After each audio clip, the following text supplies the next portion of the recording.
اچھا جی، اب ہم بات کریں گے اس گھنٹے میں سب سے پہلے معیشت کی، اور بہت ضروری تھا یہ آئی ایم ایف کا پاکستان آنا، جو ٹیم اب پہنچ چکی ہے۔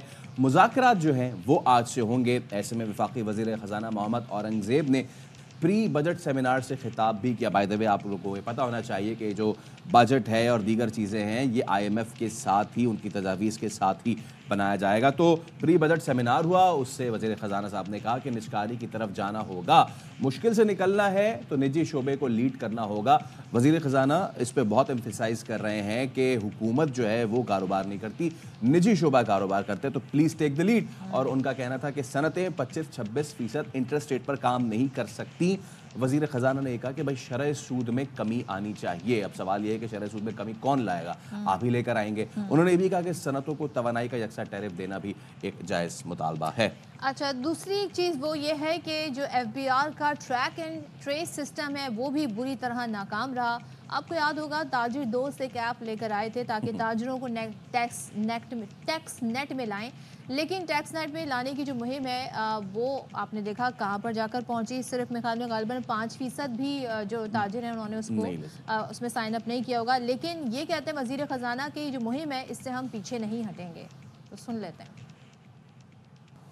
اچھا، اب بات یہ ہے کہ آئندہ بجٹ میں سیلز اور انکم ٹیکس چھوٹ جو ہے وہ مرحلہ وار ختم کرنے کی تجویز پہ بھی غور کیا جا رہا ہے۔ آئی ایم ایف نے پاکستان سے جو اربوں روپے کی ٹیکس چھوٹ ہے وہ بتدریج ختم کرنے کا مطالبہ کیا ہوا ہے۔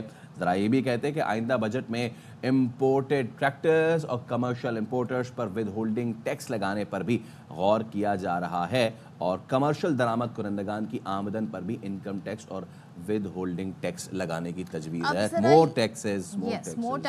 ٹیکسز اور آپ کو پتہ ہے اس ملک میں کون سا وہ طبقہ ہے جو سب سے زیادہ ٹیکس دیتا ہے، وہ ہے سیلریڈ کلاس۔ تو عابد سلیری صاحب ماہر معاشیات ہمارے ساتھ موجود ہیں، ان سے بات کر لیتے ہیں۔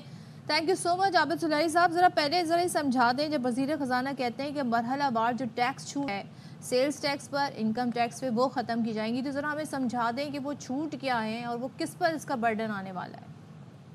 دیکھیے، اس وقت مختلف سیکٹر جو تھے ان پہ سیلز ٹیکس کی چھوٹ دی جا رہی تھی، کچھ کے لیے ڈفرینشیل ریٹ سے۔ فار ایگزامپل جو ہمارا نان پروفٹ سیکٹر ہے، این جی اوز ہیں، ان کے لیے کچھ کنسیشن جو تھیں وہ اس میں موجود تھیں۔ اسی طریقے سے مختلف انڈسٹریز کے لیے، مختلف پروڈکٹس کے لیے۔ تو اب آپ کا ایک ہارمونائز سسٹم جو ہے وہ مرحلہ وار انٹروڈیوس ہو رہا ہوگا، جس میں کہ چھوٹ ختم ہو رہی ہوگی، اور اس میں ایک بیسک جو فارمولا طے پایا ہے حکومت اور آئی ایم ایف کے درمیان، وہ یہی ہے کہ اگر کسی سیکٹر میں چھوٹ دینے سے جو لائیولیہوڈ اپرچونٹیز ہیں، جو ملازمتوں کے مواقع ہیں، جو ریونیو ملتا ہے، اگر وہ اس چھوٹ سے زیادہ ہے پھر تو وہ چھوٹ قائم رہنی چاہیے، ورنہ اس چھوٹ کو ختم کرنا ہوگا، اور اسی کو مرحلہ وار ختم کیا جا رہا ہوگا۔ اسی طرح سے پینشن جو تھی ابھی تک، اگر کنٹریبیوٹری پینشنز تھی، والنٹری ڈیڈکشنز تھیں، یا جو پینشنرز کو ایک خاص حد کے بعد جو پینشن ملتی تھی اس پہ کسی طرح کا کوئی ٹیکس نہیں تھا، اس کو بھی جو ہے مرحلہ وار ختم کیا جا رہا ہوگا۔ پینشن پہ بھی ٹیکس لگے گا، تو ایک عام آدمی جی کے پوائنٹ آف ویو سے ایک خاص حد سے اوپر، تو یعنی کہ اس میں مجھے امید ہے کہ جو ہمارے میجورٹی ہے وہ اس میں کور نہیں ہوگی۔ لیکن آپ کو پتہ ہے کہ پاکستان میں کچھ لوگ جو ہے ان کی 2-3 پینشن بھی ہیں، انٹرنیشنل پینشن بھی ہوتی ہیں، یہاں پہ پینشن بھی پاکستانی جاب کی بھی ہوتی ہیں، یا ایک جاب سے ریٹائرمنٹ کے بعد دوسری جاب کے بینیفٹس شروع ہو جاتے ہیں۔ ان تک وہ جائے گا کہ نہیں جائے گا وہ ایک الگ بات ہے۔ ایک چیز اور یہ ایک بڑی رومرز پھیلی ہوئی ہے، عابد سلیری صاحب اسے کلیئر کر دیں کہ جی اب مزید برڈن آنے والا ہے سیلریڈ کلاس پر، اب ان پہ مزید ٹیکس لگنے والے ہیں، تو اس کو ذرا سا آپ کلیریفائی کر دیں کہ ایسا ہے کیا؟ یہ جب آپ تاجر دوست میں آپ اس ایپ میں نہیں لا سکے، اس مہم میں تاجروں کو نہیں لا سکے، تو الٹیمیٹلی برڈن پھر انہی لوگوں پر آئے گا جن کی سیلریوں سے ٹیکس کٹ جاتے ہیں۔ اورنگزیب صاحب کی ابھی تک کی گفتگو سے تو بہت کلیئر لگتے ہیں کہ جو آلریڈی ایگزسٹنگ ٹیکس پیئرز ہیں ان کو مزید بوجھ میں نہ لایا جائے، سیلریڈ کلاس کو بوجھ میں نہ لایا جائے۔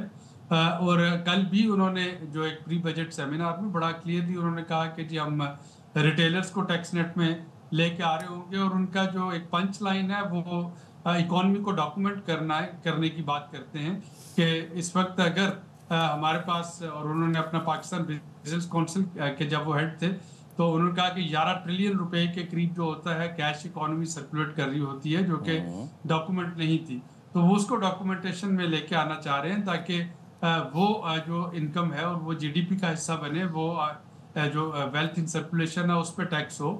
اور یہ جو انڈاکومنٹڈ اکانومی ہے پاکستان کی, اگر یہ ڈاکومنٹ ہو جاتی ہے اور اس پہ ڈائریکٹ ٹیکسز شروع ہو جاتے ہیں تو شاید آپ کے جو انڈائریکٹ ٹیکسز ہیں ان کو بھی کم کرنے کا ایک کوشن موجود ہو. اگر ڈاکیومنٹ ہو جاتی ہے, please correct me if I am wrong doctor صاحب, جی بالکل. اس سے پہلے والے بھی جو اس سے پہلے والی حکومت میں شبر زیدی صاحب بھی یہ کوشش کر چکے ہیں, لیکن پھر ان کو کہاں سے معاملات کا سامنا کرنا پڑا تھا, یو نو اٹ بیٹر. اب دوبارہ سے اس چیز کی کوشش کی جا رہی ہے. مجھے یہ بتائیے کہ کیا یہ کام اتنا مشکل ہے جتنا نظر آتا ہے؟ It's not only one sector retailers and all, it's and let us name it, because اب جب تک نام نہیں لیں گے تب تک فائدہ نہیں ہے. دا ٹوبیکو انڈسٹری, دا ریٹیلرز, دا مینوفیکچررز, ریئل اسٹیٹ, اور یہ سارے ہیں, یہ کتنے بڑے ٹیکس ایویڈرز ہیں, billions of rupees per year tax نہیں دیتے ہیں. تو کیا ان تک پہنچنا بہت مشکل ہے یا پھر آسان ہے اور کوئی کرنا نہیں چاہتا ہے؟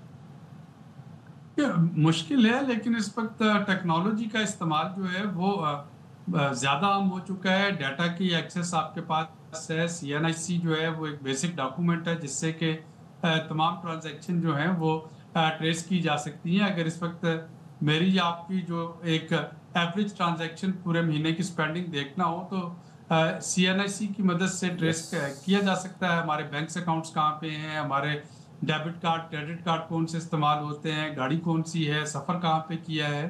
اور یہ آج کے دور میں جب کہ بگ ڈیٹا اور ڈیٹا ٹرائنگولیشن کی بات کرتے ہیں تو ٹیکنالوجیکلی یہ بہت مشکل کام نہیں ہے.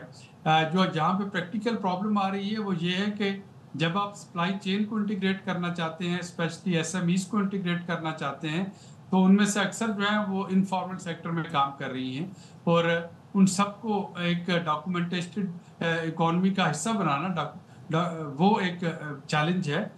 لیکن اگر وہ چیلنج اس وقت ہم ایکسیپٹ نہیں کریں گے تو ظاہر ہے کہ اس وقت ملکی معیشت جو ہے وہ ایک ایسے موڑ پہ کھڑی ہے یہاں پہ کہ دوست ممالک ہو, IMF ہو, ورلڈ بینک ہو, ہر کوئی آپ سے یہی کہہ رہا ہے کہ جی آپ وہ طبقہ جو کہ ٹیکس ایویژن کر رہا ہے اس کی طرف فوکس کریں تو تب آپ ہمارے ساتھ بات کریں, ورنہ وہ بھی اب بہت زیادہ بلینک چیک دینے کے موڈ میں نہیں ہے, بلکہ کافی عرصے سے وہ جو ہے ہماری جتنی بھی امداد ہو رہی ہے یا ہمیں لون مل رہے ہیں وہ کنڈیشنل ہوتے ہیں ود آل دیز ریفارمز, اور اس دفعہ یہ ریفارمز اگر نہیں کریں گے تو پھر مشکل ہوتی چلی جائے گی. اچھا, اور جو ہم پرائیویٹائزیشن کی بات کرتے ہیں, وزیر خزانہ یہ بھی کہتے ہیں کہ ہمیں اگر مشکل سے نکلنا ہے تو نجی شعبے کو لیڈ کرنا ہوگا, نجکاری کی طرف جانا ہوگا. اب ظاہر ہے نجی شعبے سے اگر بہت ساری ایکسپیکٹیشن ہے تو ان کے لیے ماحول بھی کنڈیوسو بنانا ہوگا. کیا وہ اتنا کانفیڈنٹ فیل کرتے ہیں کہ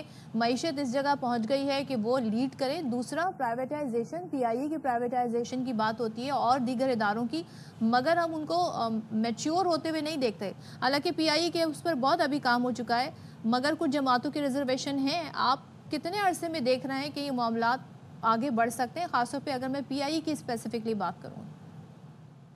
اس کے لیے اس وقت جو کولیشن گورنمنٹ ہے وہ اس کے پارٹنرز کو آپس میں بات کرنی ہے. ہر حکومت جو تھی, ہر پارٹی جب وہ حکومت میں ہوتی ہے پرائیویٹائزیشن کی بات کرتی ہے, پچھلے اگر 20 سال کا ریکارڈ اٹھا کے دیکھ لیں, اور جب وہ اپوزیشن میں جاتے ہیں یا وہ میجر اتحادی نہیں ہوتے تو وہ اس پرائیویٹائزیشن کے کو ریزسٹ کرتے ہیں. اور اب بھی یہی سچویشن ہے. تو PMLN جو ہے بینگ اے لیڈ پارٹنر, ان کو بات کرنا ہوگی اپنے باقی اتحادی جماعتوں کے ساتھ تاکہ ایک وے فارورڈ جو ہے وہ اس پہ نکالا جا سکے. بلاول بھٹو صاحب کا آپ نے دیکھا ہوگا, انہوں نے کہا کہ پاکستان اسٹیم مل جو ہے وہ سندھ گورنمنٹ کو دے دی جائے. انہوں نے PIA کے بارے میں بھی بات کی, آلٹرنیٹیو سجیشن جو تھی وہ دی. تو یہ جو ایک کچھ سیاسی جو فیصلے ہیں وہ تو ان کو آپس پہ کرنے ہیں, لیکن